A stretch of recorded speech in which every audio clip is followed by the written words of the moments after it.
നല്ലൊരു വ്യാഴാഴ്ച ഒരു ഉച്ചരയൊക്കെ ആയപ്പോഴത്തേക്കും മുറ്റത്തോട്ടിറങ്ങിയപ്പോഴാണ് ഞാൻ ആ പണിയെപ്പറ്റി ആലോചിക്കുന്നത്. ചെയിൻ്റെ അവസ്ഥ ഉണ്ട്, ഒരു 800 കിലോമീറ്റർ ആയിട്ട് ചെയിൻ ഒരു എണ്ണമയം കണ്ടിട്ട് പോലുമില്ല.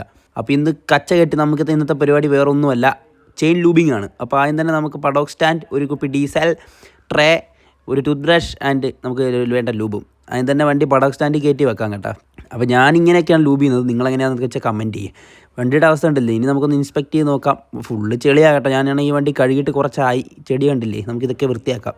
അതിന് തന്നെ ഡീസൽ ഒരു ട്രേക്കകത്ത് എടുത്ത് വെച്ചിട്ടുണ്ട്. അതിനുശേഷം നമുക്ക് ഒരു ഇരിപ്പിടം വേണം. ഇരിപ്പിടം ഇല്ലാത്തതുകൊണ്ട് അമ്മയുടെ ചെടിച്ചട്ടി എടുത്ത്, അമ്മ ഈ വ്ളോഗ് കാണുന്നുണ്ടെങ്കിൽ സോറി കേട്ടോ, തല്ലുറപ്പായിട്ടും കിട്ടും.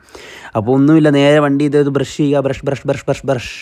1 eternity later. അങ്ങനെ നമുക്കിത് ആ ബ്രഷ് ചെയ്ത് വെച്ചതൊക്കെ നമുക്ക് തുടച്ചെടുക്കണം. നമ്മൾ ഈ തുണി വെച്ച് ഫുള്ള് തുടച്ച് ക്ലീനാക്കി എടുക്കുക. വീണ്ടും നമ്മൾ ഡീസൽ അപ്ലൈ ചെയ്ത് കഴുകുന്നുണ്ട് കേട്ടോ. 2 തവണ നമ്മൾ കഴുകി വീണ്ടും അത് തുടച്ചെടുക്കുക. അങ്ങനെ 2 തവണ ഫ്രഷായിട്ട് കഴുകിയതിന് ശേഷം നമുക്കതൊന്ന് ഡ്രൈ ആവാൻ വെക്കണം. കുറച്ച് നേരം ഒന്ന് ഡ്രൈ ആവാൻ വെച്ചേക്കാം.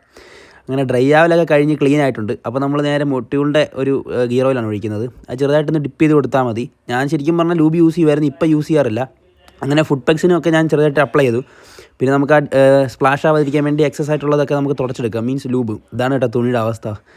അപ്പോൾ നമ്മുടെ ലൂബിങ് കംപ്ലീറ്റ് ചെയ്തിട്ടുണ്ട്. അപ്പോൾ ഞാൻ ഈ ചെയിൻ ലൂബ് ചെയ്തിട്ട് എന്തെങ്കിലും ഇഷ്യൂ ഉണ്ടെങ്കിൽ തന്നെ, എന്ന് വെച്ചാൽ ചെയിൻ ക്ലീനർ യൂസ് ചെയ്യണം, ചെയിൻ ലൂബ് യൂസ് ചെയ്യണം എന്നുള്ളൊരു ആഗ്രഹമുള്ളവരൊക്കെ തന്നെ. എൻ്റെ ചെയിൻ ഇപ്പോൾ ഏകദേശം 39,000 കിലോമീറ്റർ അടുത്തായി ഈ ചെയിൻ യൂസ് ചെയ്യുന്നു. ഇതുവരെ ചെയിൻ്റെ ഭാഗത്തുനിന്നും ഒരു ഇഷ്യൂ ഉണ്ടായിട്ടില്ല, ചെയിൻ സോക്കറ്റിനും കംപ്ലൈൻറ്റ് ഇല്ല ഇതുവരെ. അപ്പോൾ അതുകൊണ്ട് തന്നെ ഇങ്ങനെ ഡീസൽ വാഷ് ചെയ്താലും ഒന്നും കുഴപ്പമൊന്നുമില്ല.